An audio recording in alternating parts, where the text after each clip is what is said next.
আসসালামু আলাইকুম সুপ্রিয় শিক্ষার্থীরা, আমরা আজকে আলোচনা করব ডিগ্রি প্রথম বর্ষের রাষ্ট্রবিজ্ঞান আহ, রাষ্ট্রবিজ্ঞান প্রথম পত্র, রাজনৈতিক তত্ত্ব বা পলিটিক্যাল থিওরি। এই বিষয়টি নিয়ে আমরা ধারাবাহিকভাবে আলোচনা করব। তো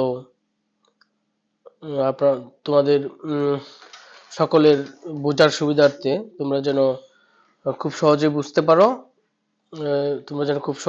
পারো, যেন আর তোমাদেরকে পড়তে যেন না হয়, সেজন্য আমরা তো সরাসরি চলে যাচ্ছে আমাদের যে ডিগ্রি প্রথম বর্ষ পলিটিক্যাল থিওরি বা রাজনৈতিক তথ্য যে বিষয়টি, সেটির যে প্রথম কোশ্চেনটি যেটি রয়েছে, প্রথম পত্র রাষ্ট্রবিজ্ঞান প্রথম পত্র অন্তর্ভুক্ত যে প্রথম কোশ্চেনটি রয়েছে সেটি নিয়ে আমরা আজকে আলোচনা করব। তো রাষ্ট্রবিজ্ঞান প্রথম পত্রের যে বিষয়টি রয়েছে,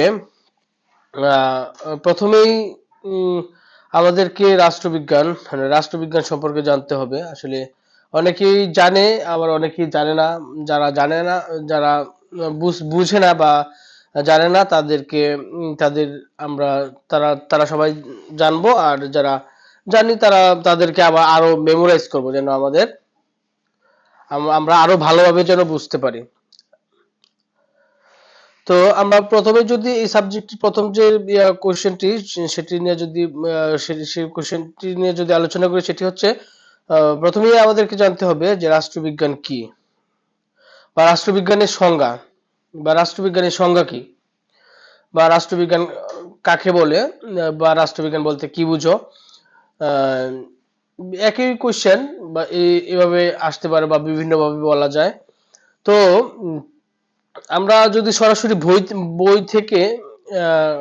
বই থেকে যদি একটু পড়ি, তাহলে যেটি লেখা আছে, রাষ্ট্রবিজ্ঞান প্রগতিশীল সামাজিক বিজ্ঞান। মানব সভ্যতার এমন কোনো বিষয় নেই যেখানে রাজনীতি নেই। তো আমরা স্বাভাবিকভাবেই জানি যে আসলে আমরা দেখে থাকি যে আসলে সব দিকে দেখলে আমরা বুঝতে পারি যে আসলে মানব সভ্যতার এমন কোনো বিষয় নেই যেখানে রাজনীতি নেই। সকল দেশে আমরা দেখে থাকি যে রাজনৈতিক যে বিষয়টি সেটি লক্ষ্য করে থাকি। উম, যেখানে এমন কোনো সভ্যতা নেই যেখানে রাজনীতি নেই। তো আর রাজনীতি হলো রাষ্ট্রবিজ্ঞানের বিকল্প শিরোনাম। আর রাজনীতি হলো রাষ্ট্রবিজ্ঞানের বিকল্প শিরোনাম। মূলত রাজনীতিকে সজীব ও সচল করার বিভিন্ন পদ্ধতি বা কৌশল প্রতিষ্ঠা এবং বিভিন্ন রাজনৈতিক প্রতিষ্ঠানের আদ্যোপান্ত আলোচনায় রাষ্ট্রবিজ্ঞানের মুখ্য বিষয়। মূলত রাজনীতিকে সজীব ও সচল করার বিভিন্ন পদ্ধতি বা কৌশল প্রতিষ্ঠা এবং বিভিন্ন রাজনৈতিক প্রতিষ্ঠানের আদ্যোপান্ত আলোচনায় রাষ্ট্রবিজ্ঞানের মুখ্য বিষয়। মানে বলা হয়েছে, এটাতে বোঝানো হয়েছে যে রাষ্ট্রবিজ্ঞানের যে ধারাবাহিকতা, রাজনীতির যে ধারাবাহিকতা বা রাজনীতি যে সচল থাকে, সেই বিষয়গুলো এবং নিয়ে রাষ্ট্রবিজ্ঞান এর আলোচনা করে, বা এটি একটি রাষ্ট্রবিজ্ঞানের একটি মুখ্য আলোচনার বিষয়, সেটি আমরা বুঝতে পেরেছি।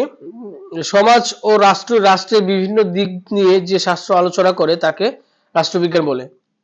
তাহলে আমরা কি বুঝলাম? আমরা একটি জিনিস বুঝলাম যে সমাজ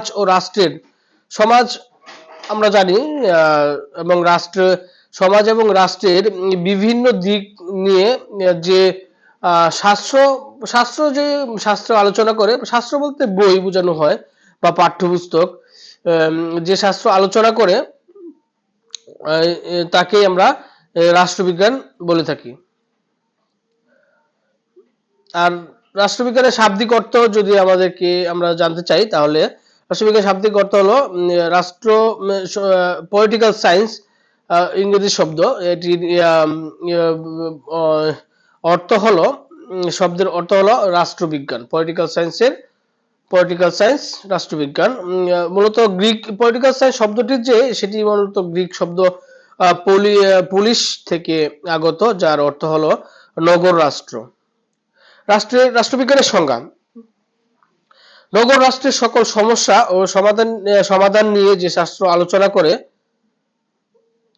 রাষ্ট্রবিজ্ঞানের সঙ্গে নগর রাষ্ট্রের সকল সমস্যা, মানে রাষ্ট্রের সকল সমস্যা ও সমাধান সমাধান নিয়ে যে যে যে শাস্ত্র আলোচনা করে তাকে আমরা রাষ্ট্রবিজ্ঞান নামে অভিহিত করব বা রাষ্ট্রবিজ্ঞান নামে অভিহিত করতে পারি। অর্থাৎ মানুষের জীবনের সাথে জড়িত সকল বিষয় নিয়ে যে শাস্ত্র, অর্থাৎ মানুষের জীবনের সাথে জড়িত সকল বিষয় নিয়ে যে শাস্ত্র আলোচনা করে তাকে রাষ্ট্রবিজ্ঞান বলে। মানে রাষ্ট্রবিজ্ঞানটা আসলে কি? রাষ্ট্রবিজ্ঞান হচ্ছে মানুষের জীবনের সাথে সম্পর্কিত বা জড়িত বিষয়গুলো নিয়ে যে শাস্ত্র আলোচনা করে আমরা সেটাই হচ্ছে রাষ্ট্রবিজ্ঞান।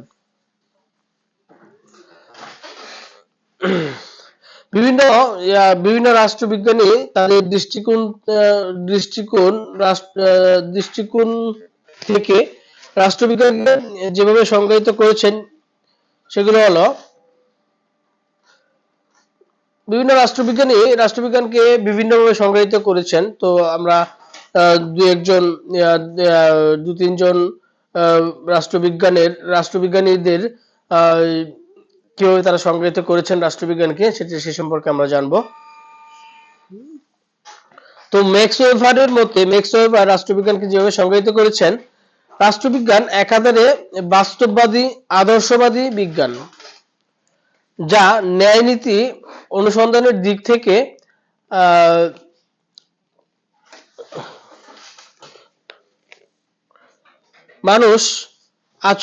মানুষের আচরণ সম্পর্কে আলোচনা করে। এই হচ্ছে। তো আমরা পরিশেষে যদি বলতে চাই, তাহলে পরিশেষে যদি বলি, তাহলে হচ্ছে রাষ্ট্রবিজ্ঞান হলো সামাজিক বিজ্ঞানের একটি শাখা বা রাষ্ট্রবিজ্ঞান। সামাজিক বিজ্ঞান, তোমরা জানো যে সামাজিক বিজ্ঞান নামক একটি বিষয় রয়েছে। তো আমরা যদি বলতে চাই, রাষ্ট্রবিজ্ঞান হলো সামাজিক বিজ্ঞানের একটি শাখা যা রাষ্ট্রের ভিত্তি ও সরকারের নীতিমালা নিয়ে আলোচনা করে, বা যা রাষ্ট্রের ভিত্তি রাষ্ট্রবিজ্ঞান। তাহলে আমরা কি জানলাম? যে রাষ্ট্রবিজ্ঞান সমাজ বিজ্ঞানের একটি শাখা, সেটি হচ্ছে সরকারের নীতিমালা ও নিয়ে আলোচনা করে। মূলত রাষ্ট্রবিজ্ঞান হল রাষ্ট্রের উদ্ভব,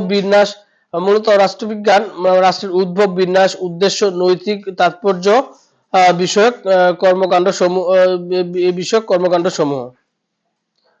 রাষ্ট্রবিজ্ঞান হল রাষ্ট্রের উদ্ভব, বিন্যাস, উদ্দেশ্য, নৈতিক তাৎপর্য বিষয়ক কর্মকাণ্ড সমূহ। তো এই ছিল আজকে আমরা এই রাষ্ট্রবিজ্ঞান কি, রাষ্ট্রবিজ্ঞানের সংজ্ঞা এবং রাষ্ট্রবিজ্ঞান কাকে বলে বা রাষ্ট্রবিজ্ঞান বলতে কি বোঝায় সেই বিষয়টি নিয়ে আমরা বিস্তারিতভাবে আলোচনা করলাম বা জানার চেষ্টা করলাম। পরবর্তী ক্লাসে নতুন একটি টপিক নিয়ে আমরা আবার অন্য একটি ক্লাসে আলোচনা করব। তো সে পর্যন্ত সবাই সাথে থেকো এবং ভালো থেকো। আল্লাহ হাফিজ।